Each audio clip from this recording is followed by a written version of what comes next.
Okay, so I previously made a video um, talking about the review, my personal review and my opinions of the new 28 Years Later. And that was based on a lot of things that I was seeing and happening, reading reviews.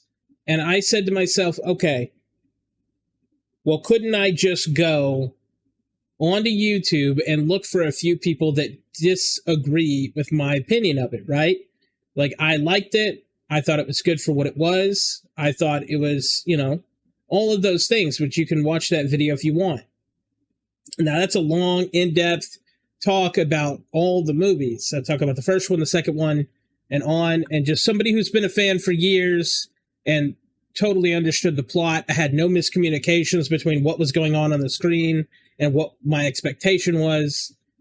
But my whole opinion was based on the fact that I thought I was putting myself in the position of other people. Okay. And there's obviously stuff I missed.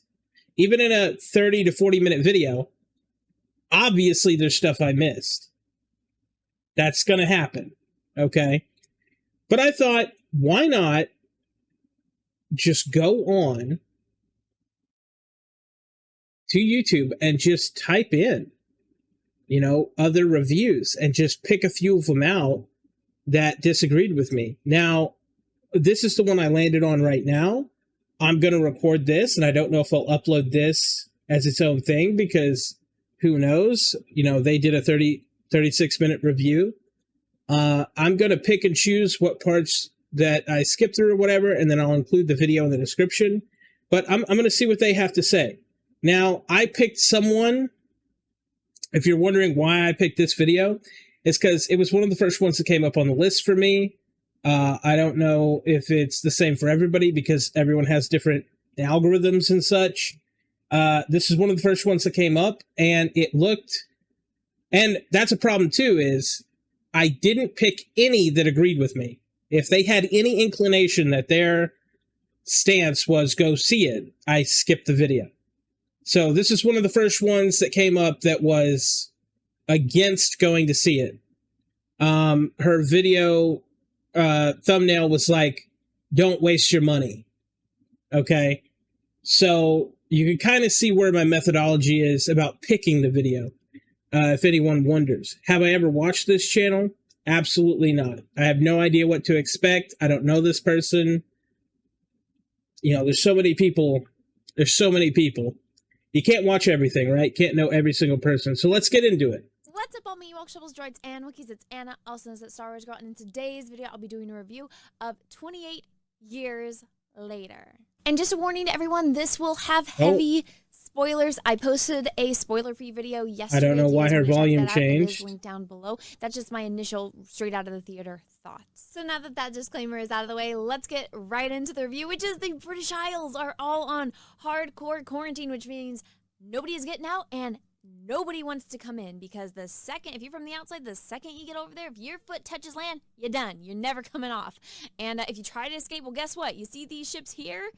They're patrolling, and these ships here, yeah, you're dead. They're going to shoot you down until you go back. Like, they do not want anybody getting off this island. And that's the sad thing, too, Correct. that they know that there's survivors, and they just don't care, which is really weird, because did every single person on the planet lose that little thing called empathy and compassion?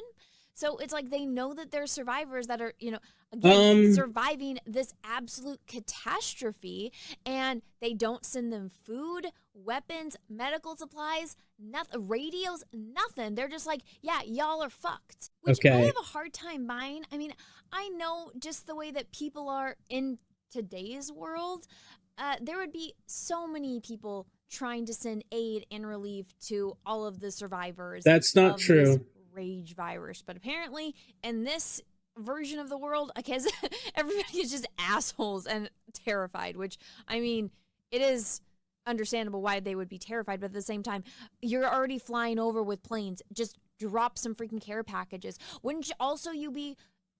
Okay, I want to address this because I didn't think I'd have to stop the fucking thing this early. Okay? Oh my God. You know what? Of all the things that I thought, and this is why This is why your own personal experience and biases really do hurt you, because people don't realize that I made a whole video and never even covered this topic because I didn't think that this was an issue. And just goes to show you, you really never know what people are going over. And that's one of the problems that we had in game dev. When we would make a video game and we determined what people liked about it and what people didn't, we couldn't just sit there and say, like, oh, well, they just liked every part that I worked on and nothing you worked on, right? You couldn't have that kind of a team environment. You really had to nail down, like, what did they actually like? What are they telling you? And what are they doing? And then somewhere in between there is the truth. And what she is saying is so ridiculous. So for those of you who may or may not know, this second movie completely covers this, okay? Yes, in this world, in this universe, they did actually try to help these people. It did not work out. It did not work out. It almost had the entire world infected rather than just the British Isles, like she was saying. It literally almost infected the entire world because they helped, because they tried to repopulate, because they tried to end the quarantine, because they interacted with these people at all. So you have a deadly virus that could destroy the entire world, okay? We're not talking about the flu. We're not talking about something that is easy to stop. And in this, they talked about, in the movie, they said specifically that they had fought back the infection. Everywhere in the world is clean besides this place. They fought it back, and they established the barricade, and they established the rule that if you were to set foot on here, you're gone. We cannot help you. Now, why is that? Well, in the second one, it's very clear. They had somebody who they thought wasn't infected, and what happened? Just like with the baby in this, I think it's going to be a real problem. Are they actually immune or are they a carrier? Because the main situation that happened when they did try to help and show empathy and do all this stuff is what? It backfired. It backfired so badly that in the last of that second movie, they had reports in Paris and it was infecting the world. So, how did that happen? A woman that was not infected carried the virus and infected everybody. So you would say it's not very safe even if they're not infected. And if you don't live here, you don't understand anything about the virus. You don't care to understand anything about it. You just want it to stay here and die. How do we know that that's true? Well, the guy who actually gets stuck there with all his friends somehow, we still don't know how they ended up on the island, but they got onto the island and they said, you know, we're fucked. They're fucked. They're on the island. They're stuck there. And essentially, they basically asked he asked a bunch of questions. Why? Because they don't know anything. They don't know anything about anything. And they don't care to know. And in reality, we would have firebombed these places, which they did in the second one. Although it did not work, because obviously the smart ones and obviously just luck, right? So would you send aid or destroy the whole place and save the whole world? Obviously, she's right. They could send supplies, but there is, I think, in some world, there is some engagement, right? If you're a governing body and you're exchanging supplies, at what point do those supplies become an exchange? So I'm a guy who finds out that you have priceless art and old world money and stuff here that's valuable. At what point do I start to exploit you to get food, right? So I want this. If you bring me this, I'll bring you food. There is a lot of bad shit that can happen when it comes to exchanges like this where they're dropping food and supplies and weapons. And they don't even know the impact of that. They don't know what the impact is. the best case in all scenarios is that everyone dies on this entire continent, and for all they know, these people are infected. And for all they know, absolutely, these could just be infected. They could all be carriers. They don't even know. They don't even know. So the best course of action is to let it die out, and it's just a black zone. You just don't go there. You don't go there, and you don't let people go there and explore. You don't let people go there and raid. You don't let, mercenaries go in and try to pick stuff up and then take it out because they think that, oh, well, it's been years. Surely there's no virus anymore. That stuff does happen in today's world, and that stuff has happened. And I just think it's silly to think that, and there's answers for everything that she's already said. It's not that they don't have empathy. It's that they can't risk the entire world. And they do explain some of this in the movie, but more so, yeah, you do have to watch the others. Wanting to cure? I don't know. Wouldn't you want to cure this just in case if it does get out and get into the rest of the world? Wouldn't that be like one of your number one priorities is finding the freaking cure? They tried that. And I don't know, maybe the people on the mainland that are surviving can help you. And since there's planes constantly flying over in this movie, and they're like, oh, look at the chemtrails. It's like, that people are surviving and, living a prosperous life. And they don't know that. Okay, you don't know that. That's not true. She is assuming a lot of things. I think that this is a total media blackout. I don't think that there's any communication. I don't think that there's any power. I don't think that there's any photos. You can black out satellites. You do not have to let civilians have access to anything that would give them information on the place, which could lead to mercenaries, could lead to people coming into the zone. You could completely have a no-tolerance policy on that, just like you have at the North Korean border. I'm just saying. We have North Korea that we have very little information on, and only recently have we got pictures and stuff saying like, oh, well, how bad it is, and it's like that was smuggled itself, but they've laxed themselves on a lot of those issues. But I'm just saying, could be a total media blackout. You don't know what's there. You don't know what's not there. But she's also talking about people taking their own time and money to drop things when reality dictates that if nothing is alive, if humans all die, then there is no infection. But if they can see from their boat, people are living, and the military knows about it, that doesn't mean they're telling everybody. Doesn't mean they're updating everybody. But in reality, again, the best case scenario for them is that everyone dies, and everyone has not died. The main character is a little boy named Spike, and he lives on this island. You can see there's this land bridge that you can only access when it is low tide, which is, a thing, especially in Britain. So this is Spike. This is his father, and the first half of the movie is actually pretty good. It's like this father and son bonding experience. So the boy has never left the little island, and he's going to go with his dad onto the mainland, and they're going to go hunt.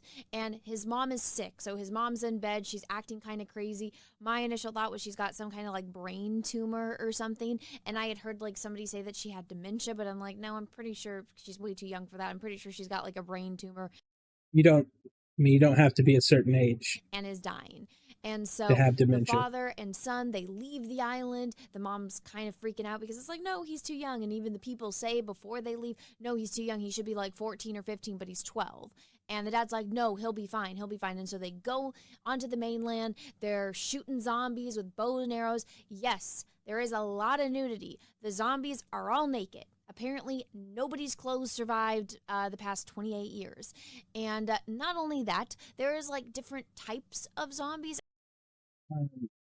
Just so we're clear, clothes on an infected, if they were to live 28 straight years, I don't think that they would be in the best shape. And these aren't zombies, okay? They're not unaware that they're clothed or not clothed. They might tear at the clothing. It's not like these things are just running out there in a brisk pace through the nicest weather either. yeah, your clothes will break down. I've had shirts that won't even last a year. So I don't know what kind of criticism this is, but hey. And it really made me think of a video game.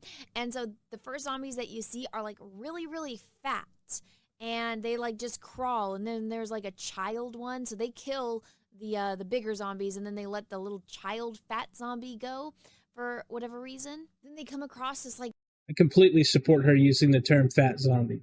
destroyed, abandoned house, and they walk through, and there's some guy hanging upside down, and he's got like a bag over his head, and there's a bunch of blood in it. And so people obviously left him there to get infected by the rage virus. And so the dad's like, you got to kill him, you got to kill him. And so it's very clear because, you know, they saw like 1,000 deer run past them, and they didn't try to kill them. At first I was like, oh, are they going to go hunt for food? But no, I guess it's hunting zombies. So they're just going to go kill all of the zombies.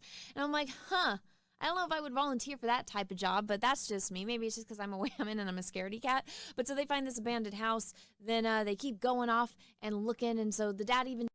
Well, it's clear in all... I mean, I'm just going to say this. This isn't really a criticism of her, but it is clear that if they do not reclaim and they do not continue to thin out the population slowly, that inevitably they will lose. They will have to lose because it's attrition, right? The dad explains that this is where we get our firewood. That place that they live in really doesn't have a lot of trees. It doesn't have a lot of resources, and they have to leave to get fuel. And in that scenario, and it works just like what happened with the Easter Islands, where, you know, once your fuel source is exhausted and you don't have a way to get more fuel, well, you're not cooking food, are you? No. So you go deeper and deeper and deeper, and they're not reseeding the forest. It's clear that they are doing nothing to reseed the forest, which means they have to go exceedingly deeper into the forest over these 28 years, mind you.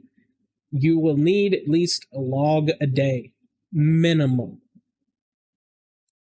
And quite frankly, they have wiped out an entire forest. So they have to exceedingly go deeper. If you do not thin out a population of something, now in this case, they don't breed wink, but they do infect, and there is plenty of people to infect over those 28 years. They don't know how many lived or died, and that's just the reality. Is they have to do that. And this is a rite of passage, and it's to prove that you can handle yourself. And they do this. You would do this with anything like any kind of tribe or any kind of thing. It's more about, can you handle yourself and not put anyone else at risk? And the boy did. Said before did really good. Have 4 hours until the tide comes in, and they're stuck there. So, they leave the house, they go looking, and guess what? They find trouble. This is when the scary zombies show up, and so they have to cross this meadow to get across this hill, and then from there you get to this other hill that... Never a good idea to cross any kind of plain, ever. They do it a lot in this movie. It has this like tower of rocks, and from there you can see their island. But so this up on this hill where there's this tree, all of a sudden you see a couple zombies come up, and Dad's like, stop, freeze. Hopefully they don't see us. And then what happens? Another zombie comes, and another one, and another. And then there's this giant one off to the side, and he's like, oh no, it's an alpha. And so this comes into play a lot in the movie. And so they end up having to run from the zombies. And for whatever reason, they only took like 10 arrows each, maybe 20. Maybe I'm just bad at like eyeballing counting. But they didn't bring enough arrows. So they're running. When you go out hunting, no. You'll never bring enough to stay hunting. Like, if your goal is to go kill a deer and bring a deer back, and you have no intention of being out any longer than that, this is a one-day trip. They're supposed to be gone a few hours and come back. Obviously, no. They didn't bring a fucking arsenal with them, which they couldn't have done anyway. Realistically, anyone who knows, who goes out forages and does that kind of thing where you're moving, obviously not going to happen, right? You're not going to you can bring a certain amount of weight with you, but every piece of weight that you're bringing with you affects you. And if you were going out there with there's not like just a cache of supplies somewhere out there where they can eat and rest safely. It's just unrealistic to bring too much with you. I mean, hell, even when I think about it, like a pan so you can flash water in it to purify it, maybe, but even then, I think that's a weird criticism. The dad's saying to shoot. The kid is scared out of his right mind, which is completely reasonable. He's a 12-year-old kid running from fast, scary zombies. And so the dad's shooting him. The son's running. They get back to the abandoned house. They get up into the roof. And one criticism about that is, which you didn't mention, is they killed one of the zombies before. He did very well. He was very collected. There's no way that he could have known that the kid would break that quickly, and he needed to at least give him the chance, I think, in that scenario. But he should have took control quicker. And it's like jump scare after jump scare, because it's one of those things that they do in scary movies where it's like there's clearly not enough time for them to get to safety, which is to crawl up into the attic. And then even the way that the camera angles are, it's like the zombie's right there, but then all of a sudden, when the camera turns, it's like they're already gone. And it's like, bro was right there, and based on how fast they move, it should have got them, but it didn't. So they survived throughout the night in that abandoned house that they found. That's a bad criticism. I watched the movie. It was practical, but yeah, they did do a little bit of time manipulation, but they were killing each one that was in front every time. Down in the attic, and the son, he's looking out the window, and the dad's like, see over there, that's the island, you can see our lighthouse, we'll be able to get home tomorrow, it's okay. And then the son looks on the other side of the house out the other window. Well, me saying window is very loose. The hole in the ceiling Interpretation. It's like holes in the roof. That's their window. And so he looks over and he sees smoke, and he's like, whoa, what's that? And he's like, I don't know, I've never been there. And he's like, well, it's a fire. Obviously there's people, right? And the dad's like, I don't know. I've never been there. And it's obvious he knows what it is, and he just doesn't want to tell his son what it is. So then they have to escape home. And as they're running home, they're running. They think that they're going to be safe. But guess what? Guess who's chasing them? Oh my gosh, is it the Alpha? Yes, it's the Alpha. So they're running across this land bridge, and it's not low tide yet. So they got maybe a foot and a half of water that they're running through. And it's one of those scenes where it's like, oh my God, run faster, because they get to the halfway point and they stop to talk for a second, and the dad's like, oh, you did such a good job, I'm so proud of you. And all of us in the audience are like, run, the zombie is coming. So they keep running. It's a great scene. They run, and the dad's dragging him because he fell. He's like, get up, and they're running back to the village. And they have really strict rules on opening the gate, which is completely understandable. And as they're running, he's like, shoot him. And so all the people there are trying to shoot this Alpha. And for whatever reason, even though they show all of the training where it's aim for their chest and aim for their head, nobody hits this motherfucking zombie in the head. And it's not like he's a tiny... It's pitch black, and these watch guys clearly don't go outside very much. And honestly, they were all asleep when this happened. They all got woken up, and they're disoriented. You can't really see. If you've ever been hunting before dawn, and you barely have the sun peeking over, and you know how hard it is to correct your eyes and make sure your shot's lined up. Obviously, I get the criticism, but they hit it with a scorpion. If anyone knows what a scorpion is, they hit it with a scorpion. It's a big, gigantic bolt right in the chest. You really didn't need to hit it in the head. It really wasn't the time to be super accurate. You really just needed to put the bitch down. If you ever had a wild hog, when we went hunting in Texas, if you ever had a wild hog, you ain't got time to line that shot up. You need to put the bitch down. You need to put as much as you can into it to where it drops, it runs, it does something, it bleeds out. you gotta fucking go. There is no perfect shot. There's no, oh, the wind's just right. No, and that's another thing. It's dark. It's an ocean. You've got the wind, and you've got arrows, and you've got, like, dude, you just need to pump that thing. And when you see it go down, you pump it after it's down. That's what they didn't do in the movie that I thought was very stupid. Just because it's laying down doesn't mean it's dead. You need to be pumping that shit when it's dead too. They did not do that. But again, little midget person, he's a ooh, giant zombie. This dude is like 7 feet tall. I mean, if they have an NBA in freaking Britain, this dude would be the tallest one there. And they gotta not hit the kid and his dad. That's really important. They didn't want to hit the kid and the dad. And for whatever reason, all of these 30 people with bow and arrows. Wasn't 30, it was like 5. So not just like regular bow and arrows, like the ones that are on fire, like giant spiky, I don't even know Scorpion. what they're called, but they're shooting him, and none of them hit him in the goddamn head. And it's like, what is it? Like, did you? Not all of them had. There was one scorpion. There was a few bowmen. They were all tired. They woke up. They couldn't even see what was chasing them until it was like, I mean, they're going by torchlight. All just become stormtroopers. Before dawn. What is going on? And then they do shoot him with a big flaming arrow, and then he just is laying there in the ocean. And it's like, I don't know, maybe now would be a great time to get a bow and arrow and shoot him in the head, like, you know, you guys all have. Or, oh, you don't want to waste your freaking arrows? I don't know, come out with a freaking bat or an axe, decapitate. It's never a good idea to go to a wounded animal in person. The mofo, because he's obviously going to survive. But does anybody take the time to kill him? No, they don't. They're just like, oh, whatever, he's just down, even though that's not how they die, or at least this one. You know, this... That is how they die. That is exactly how they die. They're people. You can just destroy the heart, the head, the legs, the arms, disable them. I mean, they literally are people.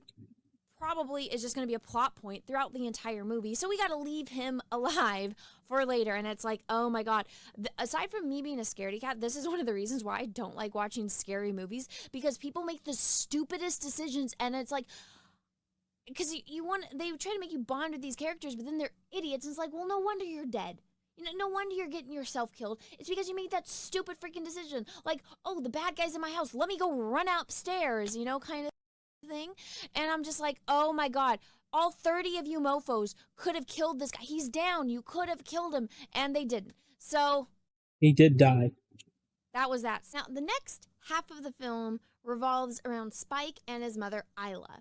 So when they get back, they have a huge party for him because it was his first time back on the mainland.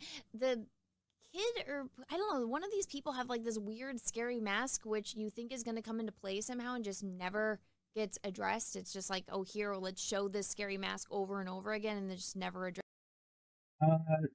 It's not addressed in the film, but what she's talking about is sort of like if you know Norwegian stuff and you know that kind of like, I don't know what the proper word for it, but a stag night or any horse mask or horse skeleton, Christmas thing. They do this stuff in a bunch of different cultures where somebody does pretend to be the thing. So this scary mask is all it is just a mask with some blood painted on it to resemble the infected. It represents the infected, and somebody puts the mask on and just role plays as that, and like, that's it. It's a very normal thing. A lot of Nordic cultures do it. A lot of people know exactly what I'm talking about. You can Google it. They would have a lot of drinking, and then someone would be in the mask. A lot of Vikings did this, especially. You know, they'd like wear the kill and run around and like, you know, and it's just a thing that people do. Quite frankly, I don't get into it or understand it, but it's a thing that's very well known. Address it, but since this is supposed to be a trilogy, I guess maybe they'll address it later. I don't know. So she does know there's two other movies. His mom is sick. She's got some kind of brain tumor or something, so it's like 1 minute she's lucid, the next minute she's crazy. And so he obviously loves his mother because that's his mother. And so at this party, he sees his dad hooking up with the town teacher, and he gets really, really upset. He goes back to the house, and there's like a kind of doctor-ish person there that's been waiting. He knows, the dad knows that the mother is dying, and he gets really drunk, and there's a woman there, and she wants to fuck him.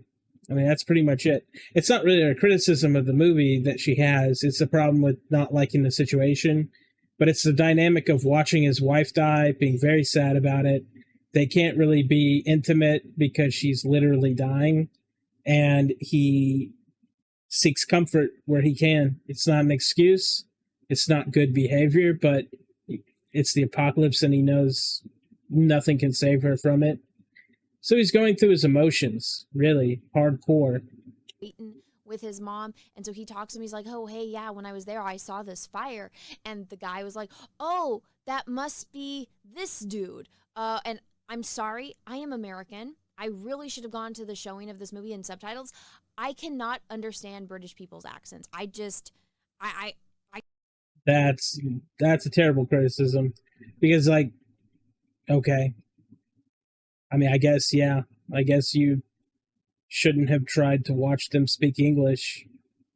I don't even know, because the whole point of me making this video is to address some people that are bringing up other concerns that I couldn't address myself, because I had an idea of what I thought people hated the video for, and this is bringing up a whole new, like an entirely new perspective that I didn't even know I needed to talk about. But it's crazy to me that that's one of the key issues, is that they spoke in an accent. I don't know. Maybe it's an American thing, but it's not. Hearing that the guy's name was this, and then I guess another character pronounces it another way. So and there's music also going on throughout the movie, and I can't make heads or tails of it. It sounds like gibberish to me. I'm sorry, all of you people. He's very artsy. Danny's very artsy with the music. It's always very clean, though. I guess you could see it as gibberish. Britain, I can't understand what the hell you guys are saying most of the time. So I'm just going to call him what his name is. So Ralph Fiennes is the doctor on the mainland. And apparently he's like some crazy witch doctor now. And so, but he's a doctor. And so Spike gets in his head that he needs to get his mom to the doctor. And he's so pissed off at his dad because he loves his mom, and he did love his dad, and I'm sure he still does love his dad, but he's pissed off because his dad is cheating on his mom. So he goes off on his dad because he knows what his dad's been doing, because he saw him hooking up with a school teacher, and he confronts his dad about it. He's like, tells his dad to leave. He's pissed off at his dad. His dad punches the roof, and then they're on the staircase, so he punches like the ceiling, I should say, and then he storms out. And so what does the kid do to distract everyone so that way he can escape with his mom? He goes and sets off the little hut that they have all their supplies in. He goes and sets that on fire. He's like, oh, there's a fire, don't worry, I'll watch the gate. And as everybody leaves to go put out the fire to save all their supplies, he escapes with his mother. And so he tells his mom they're going to the beach. Him and his mom walk to the mainland, and the mom gets all loose, and she's like, what are we doing? This is the mainland. We can't be here. He's like, no, Mom, we're going to go see a doctor. And she's like, okay. And it's like, oh, this is a great idea, isn't it? Terrible idea. Very, very dumb. But he's a kid, and he wants to save his mom. And I think there's a lot of times when you come from an abusive home, or when you come from some place where you had no power, you kind of wish that you were in his position where you did have some kind of power to do something. And I think that the writing on this is really deep. But since it's a horror movie, and since people can only view it in one dimension, it's seen as less than. But the reality is, this kid, unlike many kids that were in abusive homes, like me, I couldn't have stopped my mom from getting beaten, right? But this kid really does have the opportunity completely within his hands. He's got the training. He knows what it's like out there. He knows what he's doing. He's very calculated. and he just going to get the mom to the doctor no matter how he can. But so Spike and his mom are making it through the wilderness, and they decide to stay the night at the church because the mom gets tired, which is understandable. She's sick, and she's like in and out of lucidness, and so they have some kind of cutesy, heartfelt conversation. She's like, "Oh, your eyes remind me of my father. My father used to be so silly," and they're like making silly faces at each other. And then he's like, "Okay, mom, you go to sleep. I'll watch." And he falls asleep, and while he's falling asleep, one of them fat zombies that crawls is coming up, and like they eat like worms out of the dirt. So this fat zombie comes and like starts eating his shoelaces, and then he wakes up and the zombie is dead next to him, and like everybody in the audience is like, "Oh my god, ah!" And then you see like the mom had like, she was lucid when this was happening, and so she was able to save him. So the mom was the one. She put her jacket around the zombie's head and like bashed it. That's not what happened. She took the tarp that he was using to put over her so that they could sleep, because there was a lot of dripping from the ruins. There's a ruined church that they were sleeping in, and had a lot of dripping, and that little tarp, she put the tarp over, so, and killed the zombie. Into the rocks to save her son. So it's like, oh, mother's love. It is very cute. It was a very cute scene. Out of, like, her craziness to like save her baby. That's so sweet, right? And then they run into this dude. So there's this scene with all of these soldiers, and they're like in some kind of dam or like canal way, and they're all jumping down, and all the zombies are chasing them, and like one of them's limping, and then they're shooting, and then all the zombies pretty much get them except for 3. They were able to get into this tunnel that had like gates in it. And so at first I was like, oh, did part of the military survive, considering there was some like military people in the first movie? So maybe some branches of the military survived, and they have like a portion of the mainland, and then they're in the tunnel, and you think that they're gonna escape, and then of course it's all dark, and they have lights on, and who is there? Oh my gosh, is it the alpha zombie that they could have freaking killed on that island bridge the night before? Oh, is it him? Yes, somehow miraculously he is That's not true. It's a different alpha. Completely healed, and somehow, again, miraculously, is in this tunnel. Alphas. And he kills pretty much all of them except one dude escapes. And is this dude. Now, again, with the accents, I really wish I would have seen this movie with subtitles. Now, I thought for like half the movie his name was Auric, based on the way everyone is pronouncing things. Yeah, his name is pronounced Erik, which is the,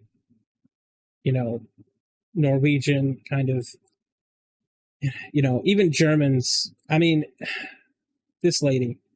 And then when Ralph Fiennes says it, maybe Ralph Fiennes has been in like enough, like, I don't know, American movies, so he pronounced it Eric. And so I'm like, is this guy's name Auric or Eric? So I'm just going to call him Blondie because that's what he's got and that's what he looks like.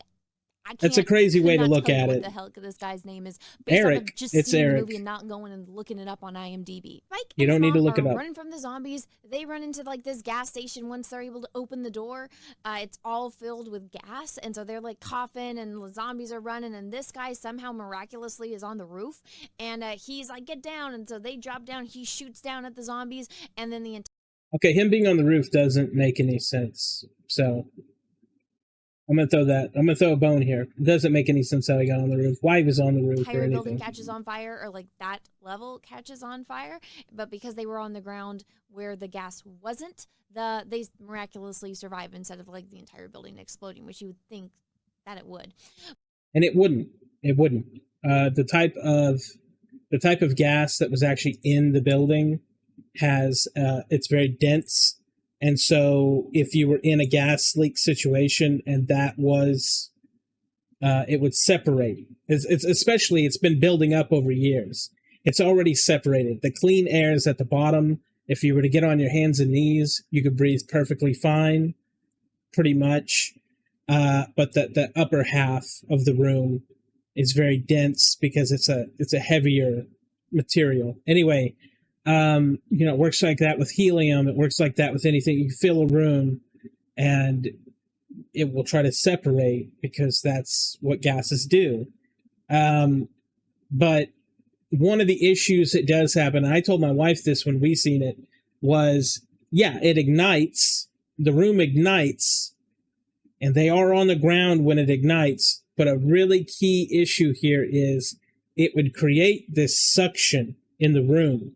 It'd pop your ears and stuff. And one of the things that the film people overlooked, because he is really good at doing very authentic things, But one of the key things that they overlooked when they did that was the characters were breathing in when that suction happened. Typically, when that happens, you could, because it ignites some of the particles in the air as well, not just the gas. It doesn't just go through the gas and that's it. The characters were breathing in when that explosion took place. Like they were like,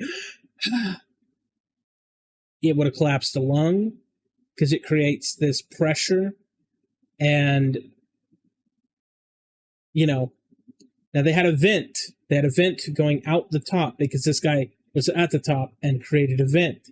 So it is not necessarily that the entire thing, the windows should shatter and things like that because of the negative pressure that it creates. And they could have collapsed the lung, or they could have been gotten the worst case scenario, which is when they're inhaling superheated stuff and they actually singed their lungs. But that didn't happen. So that's just, it's a movie, but they become, to give her some credit, friends or allies, I should say, with him. And he's just like, who are you? What's going on? And instead of like immediately asking him like, no, who are you? Are you part of the military? Like, did the military survive? Are you here to save us? What's going on? Like, what resources do you have? Tell us about what's going on. Instead, Spike asks none of these questions, and he doesn't explain it until like 10 minutes later when they're on a walk and he's carrying the mom on his back. And he's like, so you guys can't freaking help me. And he starts like snapping at them. And he's like, oh, F. And then he explains that he is actually from Sweden and he is part. Okay, that's not what happens. Again, they were at the gas station shortly after that, directly after that. In fact, when he saved them, that he said that line. So I don't know if she's just intentionally lying or what, but he literally has a whole conversation with, so I saved you, but you can't tell me anything. So why did I save you?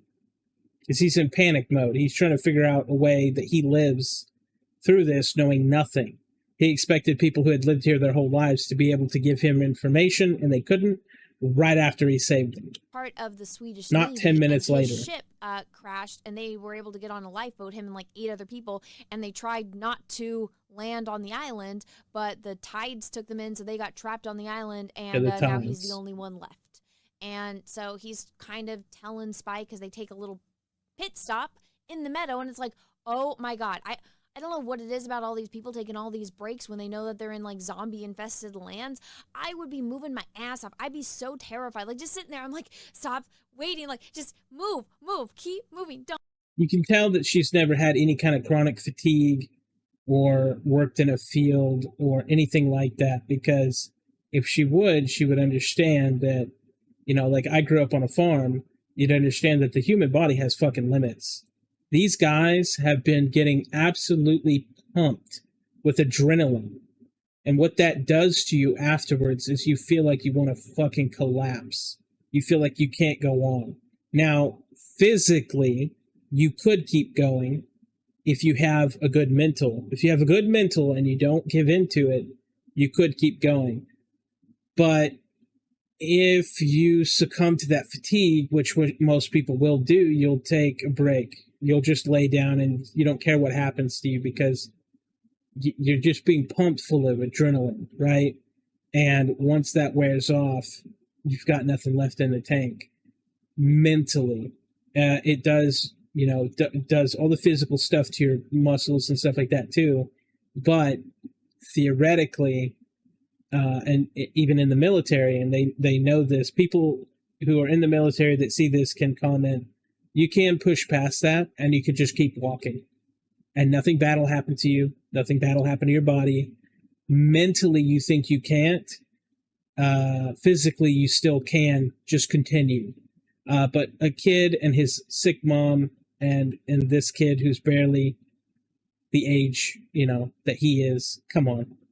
It's like 20 years old in the military. So yeah, they take a break in a plane again. I don't like the plane's breaks. I don't like being out in the open. That's really weird. Don't stop. There's zombies everywhere, and there's that giant one that won't die. But for whatever reason, they just keep stopping. They just keep taking breaks. And I'm like, oh my God, this is why I don't watch scary movies. Because it drives me crazy.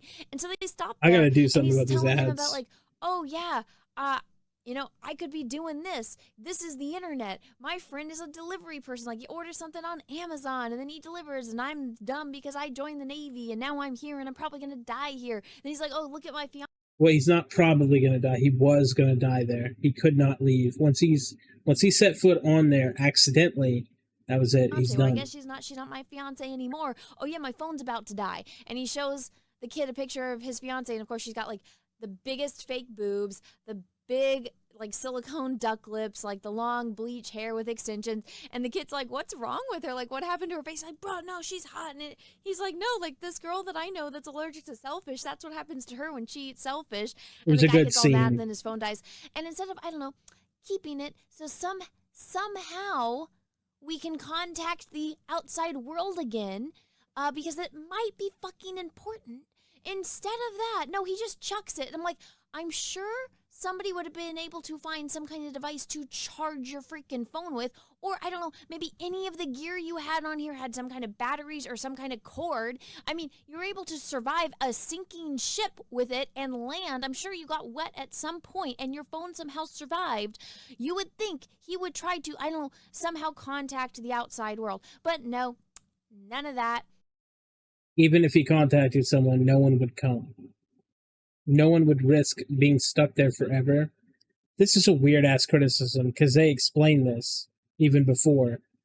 No matter who he contacts, he's not getting out of there. There's no one coming. No one will come there. It will not happen. Also, these movies, 1, 2, and 3, are all set in a period before 2000s. Okay? The movie, it's 28 years. They've been cut off from everything. There's no power. There are no generators. There's no fuel. There are no, like, charging that. Does he have a charging cord? I mean, he shouldn't really even have his phone because he was deployed like that. He chucked it because it's worthless, realistically.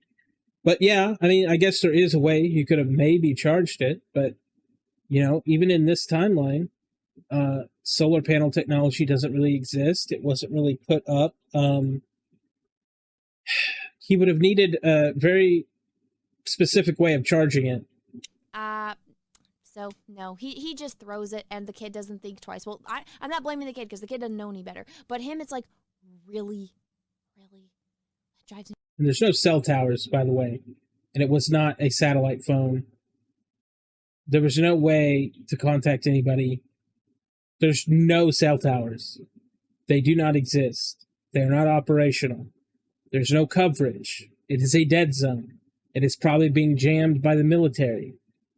You are not contacting anyone, and even if you could, they are not coming. Crazy when characters are stupid. Now, they hear some screaming. But hey, they're there's dumb. This pregnant zombie on this bus that's having a They're baby, dumb. and the mom wanders in there, and the mom is like trying to like make contact with the zombie that's having a baby, and so she reaches out, and the zombie like takes her hand because the pain of childbirth apparently kind of makes her, I don't know, like accept compassion and like somewhat for a second snap out of her rage to give birth to her baby. So the mom, and you can see the baby right here, the mom helps the zombie woman give birth to a baby, which is completely healthy.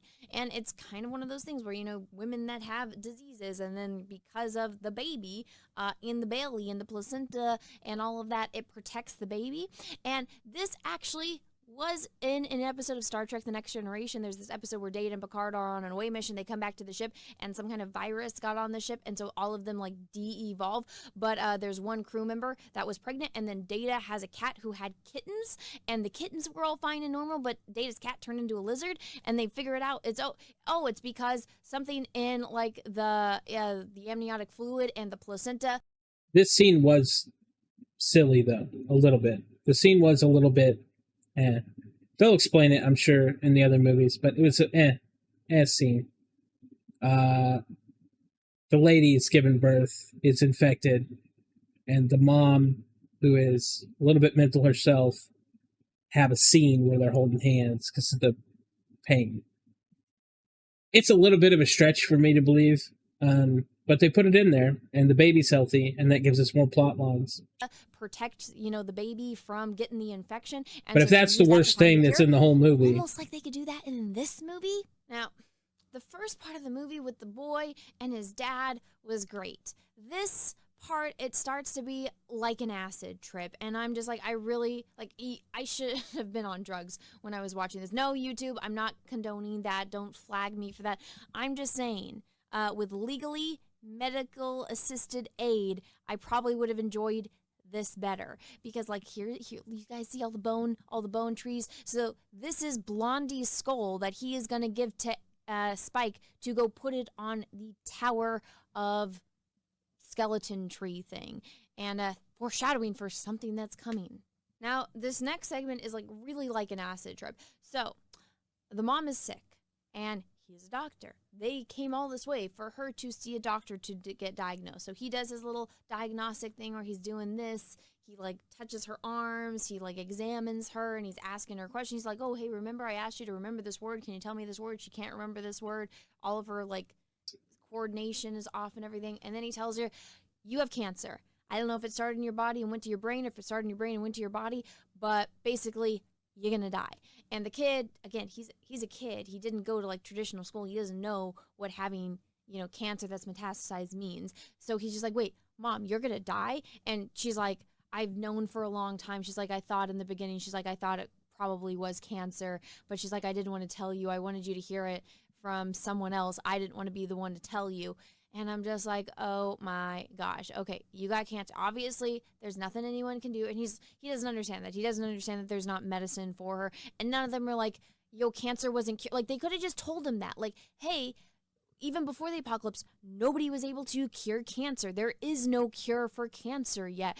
And, we can't exactly be doing chemo and performing surgeries on your mom. And based on how she is, she's already too far gone for even the rest of the world to cure her. They never tell him that. And so with his little boy mind, you can see him thinking oh no, there's hope, because he doesn't know. He's seen this guy use. Well, also, let's just say something. The kid has no concept of doctors, medicine, or really anything. And those people could not rule out or confirm that diagnosis.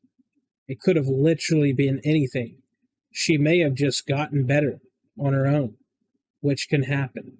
Crazy darts, and he's rubbing himself all not with cancer, with but they couldn't confirm it was cancer. Instead of them explaining this to him so he can process that, so he knows there's no possible way to save his mom, instead, you know what they do?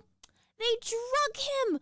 Crazy mom holds him. Crazy witch doctor goes into the freaking bone trees and gets his little dart and shoots him with a freaking morphine dart. And they drug him. The mom hands him the baby. She's like, oh, I love you. It's okay. And then she goes and walks off into the distance with this dude, and he comes back with their skull. And so this poster that they use for all their marketing, him and this skull right here, that's his freaking mom's skull. Instead of he was definitely going to die within weeks. It was a mercy. It was a mercy killing, and totally normal, totally not as dramatic as she's making it seem. Letting her just live until she dies. In pain. Loco freaking killed her. Losing her mind. Burned her, and then gave the son her skull. If this kid's not already fucked up now. He gave her a dosage of something that would have just put her to sleep. And it was painless, and there was no problems, and that's it, and it's fine. And no other person could have given her that death but that doctor, because he's the only one with morphine. So I don't see it as a problem. Oh, he's definitely gonna be oh my gosh, at that point, I was just I am so. She had maybe a week this movie. left. I thought is what the doctor said. Just maybe the dad would have some kind of redemption arc and of come after. And he might. We don't know that yet. But the rules of the village is if you go out there, no one's coming for you. The kid knew that when he took his mom out there.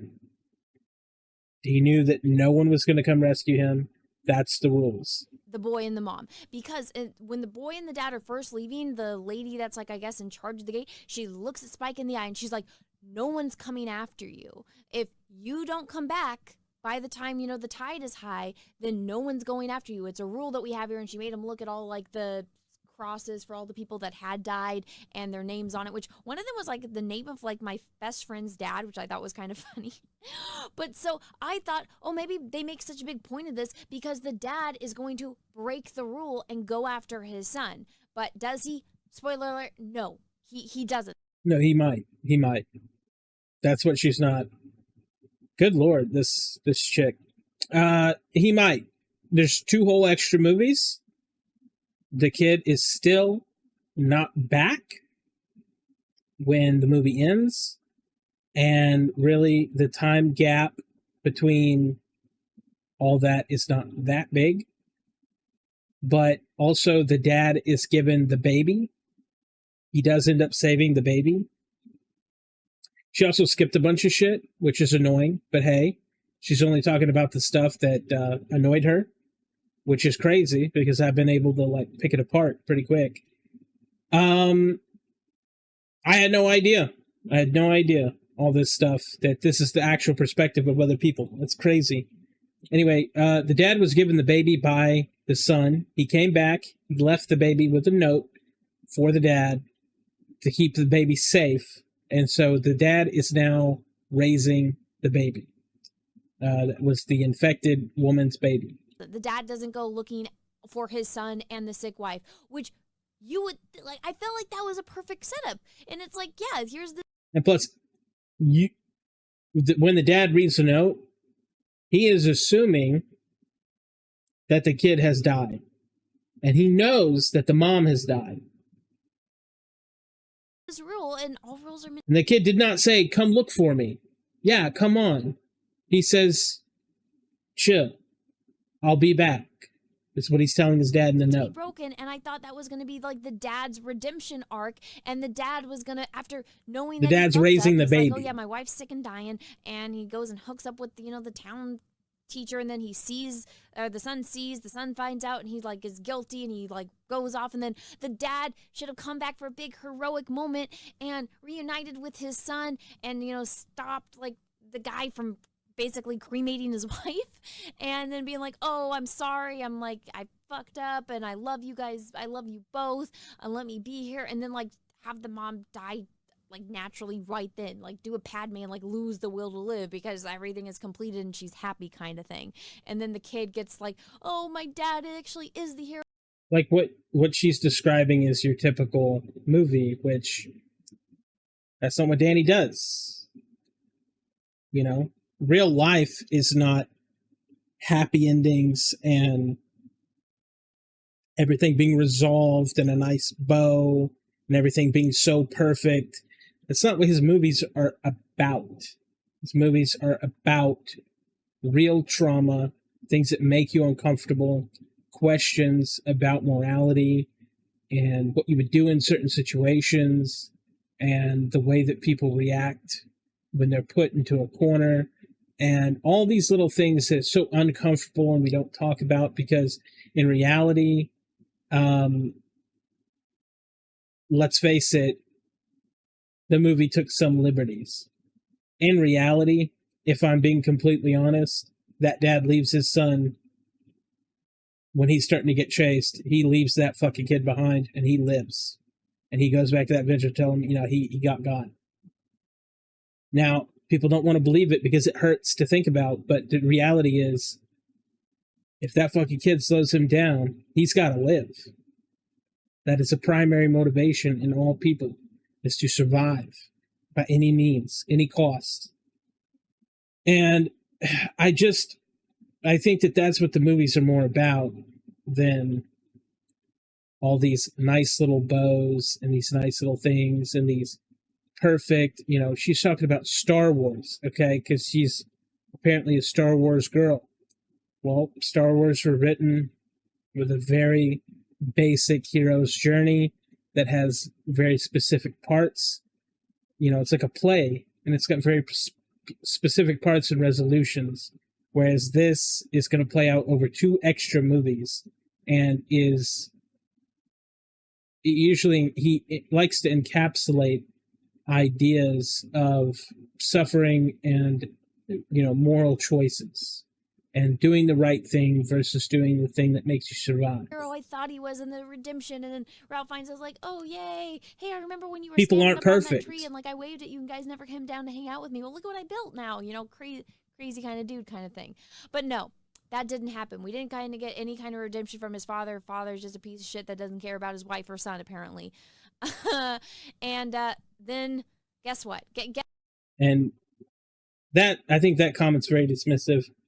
He did care a lot, but he's been suffering with her being sick for a very long time. He's taken to alcoholism to cope. He's trying to raise a kid, but he doesn't feel like he's a good father. There's a lot of internal stuff going on with the dad.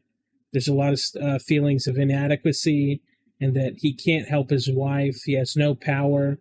They're in an apocalypse, for fuck's sakes. He has no power to change anything. He literally has no control over his environment. No matter how strong he is, he can never fix the things that are going wrong in his life. And all he can do is cope. And coping involves being self-destructive, like it typically does. And, these are real human emotions with real driving factors behind them that people can actually relate to, instead of just some hokey, like, crap that you could get in any action. Or just go watch Marvel movies. If you like that kind of style, just go watch Marvel movies. This is not, I think a lot of people went and seen this that didn't know anything about 28 Days Later or Weeks Later or this movie, and they just went and saw it and were expecting it to be like any other horror movie, and they got something more impressive, but they can't comprehend that. Guess what happens next? Alpha Zombie comes back. Yes, the one that they had opportunity after opportunity after opportunity to kill. He is back. And this is something that they did in the first movie, so I was kind of like, oh, okay, they're doing it again in this movie, where it's like there's a scene and the characters are in one place, and then all of a sudden there's a jump and they're someplace else, and there's no explanation to how they got from point A to point B. So for whatever reason, Ralph Fiennes and Spike are in this like little bunker thing that's like, I don't know, like you have to like crouch and like with your knees up to fit in there. And yeah, she went backwards to cover the stuff that I said she skipped. This scene that she's talking about actually happened right after the boy's mom died. There's some kind of in the cage on morning, top, and like Ralph Fiennes like locks it, and Alpha's like growling at like the bars, trying to get them. And again, Ralph Fiennes is a witch doctor. He's got all those little darts of morphine, and instead of darting the dude with morphine right there, because Alpha, big scary Alpha, is trying to break in to kill them again. Instead of doing that, he doesn't. They're just like, oh, and they're all scared. And then Alpha like seems to have gone away, and they're all looking through like the. Another criticism. Jesus fucking Christ! I know that me stopping this isn't perfect for you guys, and I get that. They're in the hole. He does not have his morphine with him. They're in the hole hiding, because I'm assuming this is telling us how he survived. And apparently he has survived in that hole many times with no issues. But he is now in the hole with the boy. Maybe he's sitting on the wrong side of the hole that he normally isn't on. The little bars on the roof. And then guess what happens? Alpha apparently is smart, because Alpha zombies are smarter and faster zombies for whatever reason. However, the second movie showed us that that's exactly what happens. That kind of evolution took place in the past 28 years. I guess it did. So it took place in the second movie. Alpha apparently figures out that they just dug under the ground to build this thing. So he breaks through the ground right above Ralph Fiennes and like is holding on to him to like, rip off his head. And if you have a safe house and you have a door that's made of iron, but you have a wall that's made of wood, which one do you go through? You go through the wall.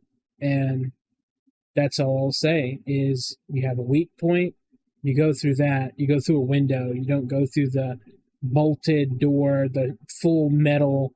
Everyone always gets that wrong. It's way easier just to go around. And instead of just like, he's has his arms through it holding Ralph Fiennes' head, instead of just, I don't know, standing up and dragging him through the hole that he has now made. He's trying to like break Ralph Fiennes' head, and based on everything that we have seen this mofo do, he should have already killed him by now, but the plot can't let him die. This only happened over a few seconds, and he only had his arms through. There's not a giant hole. Okay, there's not a giant hole. He pushed his fist through, grabbed on to the first thing he felt, which was happened to be this guy. Then this is a 5-second scene, by the way. She's making it seem like this went on for a minute. It didn't. And then he slowly realized, oh, I have someone, and this is how I kill. They're known for killing by ripping the head off. So he goes through his internal programming of, okay, I'm going to crush this guy's skull. So it gives it enough time for Ralph Fiennes to be struggling with Alpha here, for Spike to take one of the darts that Ralph Fiennes can easily grab.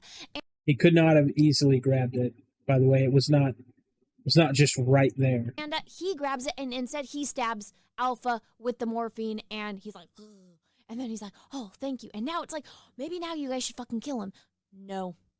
He thinks that the Alpha that they killed in the town is the Alpha that is chasing them in that scene. There can be multiple Alphas. It is not just one zombie. It's not just one infected. There can be multiple. They don't kill him. So, and then they never address where he went or what's going on with him. So, Ralph is like, oh, you guys should probably better go home now. So, Spike... He also skipped a scene that he actually saved them from the Alpha at the train when he had the baby. When they first got the baby, the Alpha showed up in the train, killed Eric, and he saved them by tranking him. He's actually named this one Samson, and he has lived among them for years with no issue. He takes off with the little baby. He's a doctor. He's not really about killing. I don't know. I think he just copes with it and he moves on. Little not zombie baby, and he's got her in like I actually thought this was kind of cute. It's in like one of the baskets that you get at the grocery store, and so he's walking with the baby in the basket, and he takes the baby. Low tide's there. He takes the baby back to his village, and they're reading this note that was with the baby because he just left the baby hanging on one of the sticks that was sticking out of the gate. And so they're reading this, and he's kind of telling his dad about what happened. And he's like, oh yeah, met the doctor. This baby is from a zombie, but the baby wasn't infected because something to do with the placenta that saved the baby. So yes, these zombies are reproducing, and then they're just infecting the babies. I guess that's what's going on. But this baby's healthy, so take care of her. Her name is Isla, like mom. By the way, Dad, I'm not coming home. Don't come back. Don't come looking for me. Which is why he didn't come home when I feel like it. Deuces. And then that's when the dad decides to have a moment of fatherhood, and he like runs out. He breaks open the gate, and it's high tide. He like runs out into the ocean. He's like, no, Spike! Because he thought his kid was dead. Okay, he's assuming the kid will absolutely die. And he's like, the mom is already dead. Just screaming. It's like, I don't know. I have a hard time buying that. I think if you really cared about your freaking kid, you would have gone after him when you knew he'd left by himself with your sick wife, especially since you saw how he handled it the first time he went out. But no, all of a sudden, now that there's a baby and you know your wife is dead and your son's like, deuces, Dad, I don't need you. Now all of a sudden you want to go after him? Give me a freaking break. Then we get the icon. That's not saying that he won't. That is just saying at that time he didn't. Iconic black screen that says 28 days later, because it's been 28 days since that happened. Now, this is a shot from the beginning of the movie when Spike and his dad are out in the very beginning, like on their little father-son hunting. And so you see this where it says, behold, Jimmy, he is coming with the clouds. And in the very, very beginning of the movie, it was like a prequel, maybe not a prequel, I should say, but it was like a scene of before, like right when the zombie apocalypse was happening, and it's all these little kids in front of a TV watching Teletubbies, and like the parents hiding and screaming because they know that the zombies are coming, and the only person to escape was this little boy. He like sees his mom and I guess his aunt and his sister all get murdered. All the kids get murdered. He runs to the church because his dad was the, pastor there, and he's like, dad, and the dad's like, no, this is like the reckoning. We're all going to be saved. They're supposed to go, which they're, from what I remember, they're very clear to not say God or Jesus. Like, he says that they're saved now, and then he gives Jimmy, the little boy Jimmy, the cross, and he's like, okay, keep this with you always. And then Jimmy hides, and his dad gets, taken over by the zombies and infected, and Jimmy's hiding under the floorboards, and then it cuts to 28 years later. But so when you see this, it's like, okay, we already saw the kid named Jimmy. Now there's this with Jimmy. I wonder how this is going to tie in at the end of the movie. So after the 28 days later black screen happens, we cut to Spike, and he is off in the wilderness somewhere, and he's skewering some fish, and then some zombies show up. He's got to kill them, but then more and more keep coming, so he keeps running. Then he's actually on like a paved road, so he was by a paved road when he did this, and he's running, and then all of a sudden there's all of these rocks, and it's like a blockade on the road, and so he's like, F, and he turns around, and all these zombies are coming, and it's clear he doesn't have enough arrows to take out all these zombies. And then lo and behold, who shows up but the Jimmy Savile stand-in and his gang of lookalikes. Now, for those that don't know that are American like me, I actually knew this because I do a show called The Jack Show Thursday nights, and we've talked about Jimmy Savile quite a lot. And for those Americans that don't know who Jimmy Savile is, it is a British thing. So Jimmy Savile was like the biggest TV show host in God damn it. It's the big summer sale. Shop and save on styles made to Britain, and then it came out that he was actually a pedo, and he was like molesting people, and there's actually video footage, which I would show, but I don't want to get flagged, of him like literally groping people as he's filming. And so he did a lot of terrible things to people, and he's kind of an eyesore, but you can obviously see his name is Jimmy. This is what he looks like. And then these are the people that show up. And it is the little kid Jimmy from the beginning of the movie, because he has the same cross. The only difference is now the cross is upside down that he's wearing. And this is his cult of Jimmy followers, and they all look like him.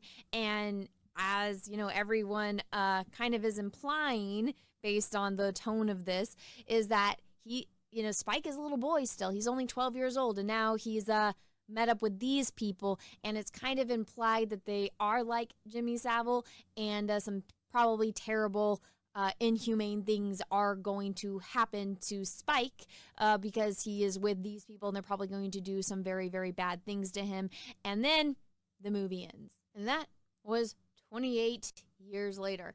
Now, I had never seen any of these movies before today. I fucking knew it. I fucking knew it. I fucking knew it. I fucking knew it. I fucking knew it, dude. Most of the people giving this movie a bad review, I fucking knew it. I knew it. Dude, I'm telling you, I'm spot on with this other review that I had. Watched the first one earlier today before going to the theater. I was told that the second one, I guess they retcon with this movie, so not to watch it, so I didn't.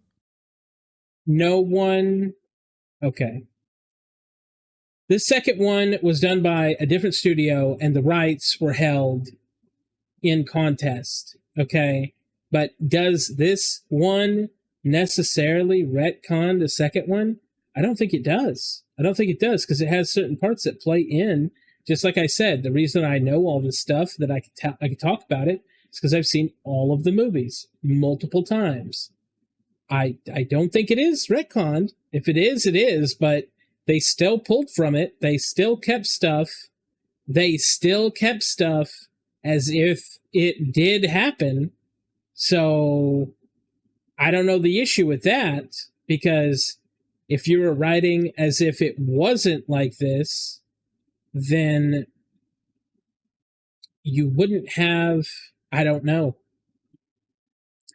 Sure, even if it is retconned, they acted like it wasn't in the movie, because they had certain parts that lined up completely with the second movie and did not contradict it at all. Watch it, so I guess it like wouldn't confuse me. Now, I had seen like obviously viral scenes, like the one where the woman's in the window, and like the husband's running, and like you see her get taken by the zombies, and he's like trying to escape. And I know that one's from the second movie, and there's something to do with like different colored eyes in the second movie. But again, that I guess is all retconned. So I actually was looking forward to watching this movie because one of my friends who I'm very angry at now was giving it raving reviews saying, oh my gosh, everyone that's like saying that this movie isn't good, they're crazy, this movie is great, all the symbolism and it's fun. I hate saying this, but yeah, fans of the first one will like this one. People who aren't fans of the first one will not like this.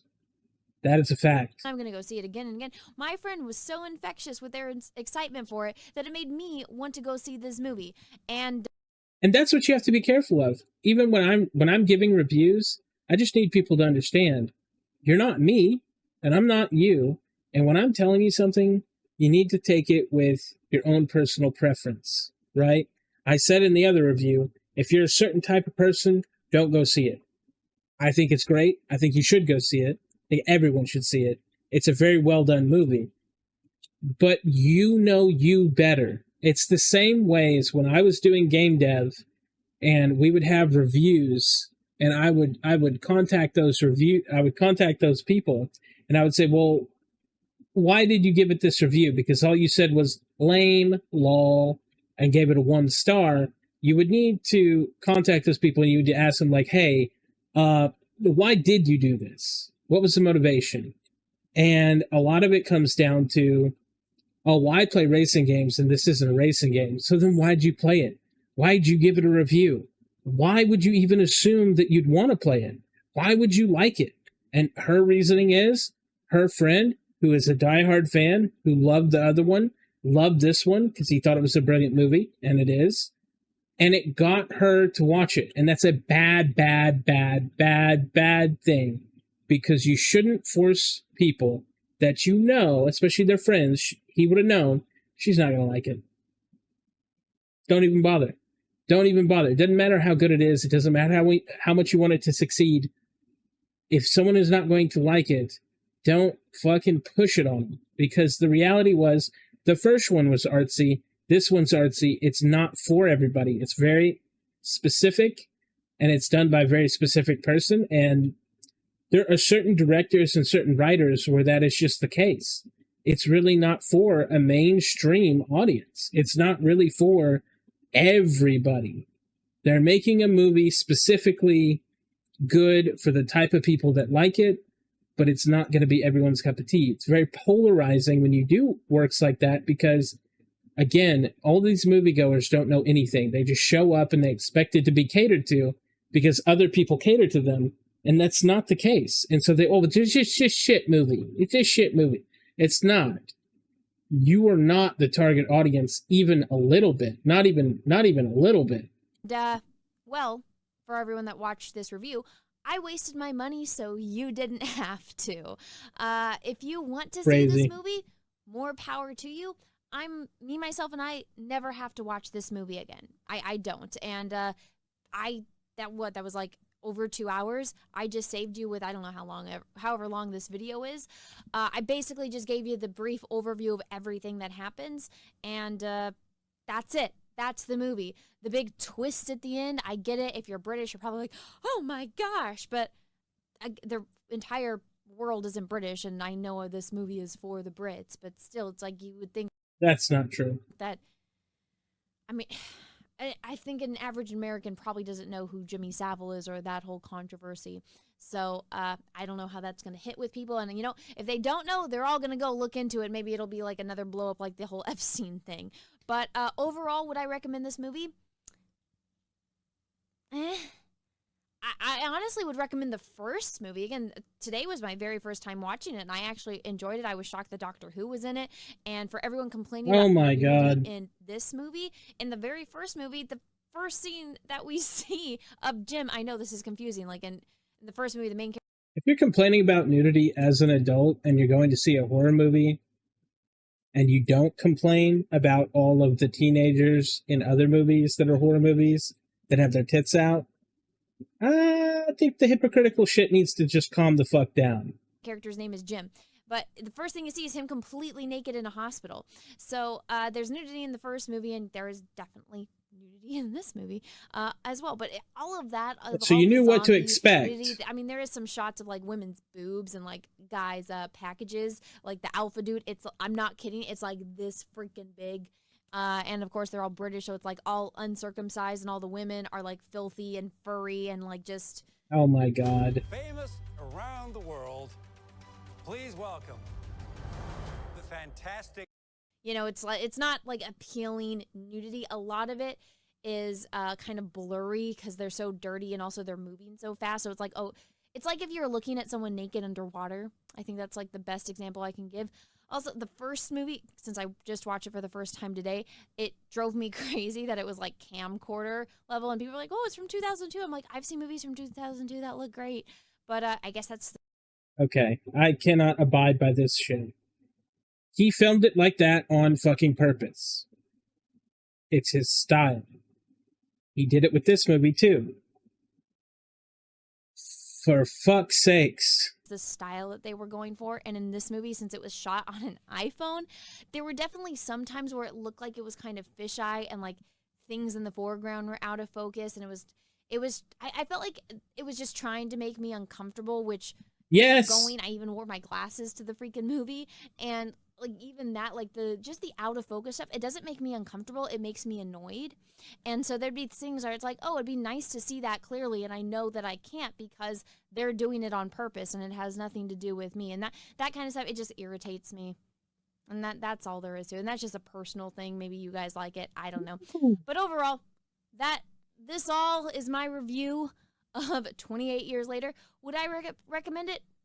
It's your choice on if you want to see it or not, but I'm never going to see it again, and that's how I feel about it. But if you guys saw it, let me know what you thought about it all in the comment section. If you guys liked this video, please smash the like button. No. I think that's crazy. I think that's just nuts. That's so weird. Like, I think the moral of the story is if you're a person who knows that you have strict preferences for movies, and they have to align with Hollywood's little blueprint about what a movie is, and a beginning, middle, and end, and all that stuff, I think do the research necessary before going to see the film. Don't blame the film or blame your friend or blame every single person other than you didn't bother to look into it. Now, she did watch the first one. She knew damn well what to expect because the first one is worse in many cases with the stuff that it does, with like the blurring and all this shit. And she knew damn well what to expect. And she's like, oh, well, blah, blah, blah. I don't like it. Like, yeah, you didn't like the first one. You didn't like this one. That's clear. It blows my mind how people will literally eat dog shit and give it a bad review. It's like, what if you just never ate it and didn't get in it at all? Like, just stay away from it. You don't have to try dog shit to know if you like it or not. You know you don't. I'm not saying the movie was dog shit. I thought the movie was really good. But I'm saying the concept of it is insane to me. That just based on a friend telling the honest truth convinced her to go see it. And then she's like, I hate everything. Like, well, I don't know what to tell you. Don't go see the second one, please. Don't fucking do that after all this. That's crazy. But, look, I replied to all the comments, and this is a follow-up because I needed to see for myself what other people were saying, and I needed to grasp why other people didn't like it, because as coming from a fan, obviously I'm biased a little bit. But at the same time, the reasons for not liking it, because it's her opinion, right? Fine. She doesn't like it. But the amount of people like her are numerous, are very numerous. I would say about 30% of people are exactly like her that went and saw it, or it would have nearly perfect reviews. I'm so surprised. And if you're angry of the stuff I said, fine. I'll comment. Yeah, I comment on everything. Every single comment I read, and I comment back. I just think, good Lord, where are we as a people? Where are we as a people where we can't take like 10 minutes to Google something. I don't know. But there you go. There you have it. That's why people hate it. And you've heard what I had to say. Good Lord. I will see you guys in the next one.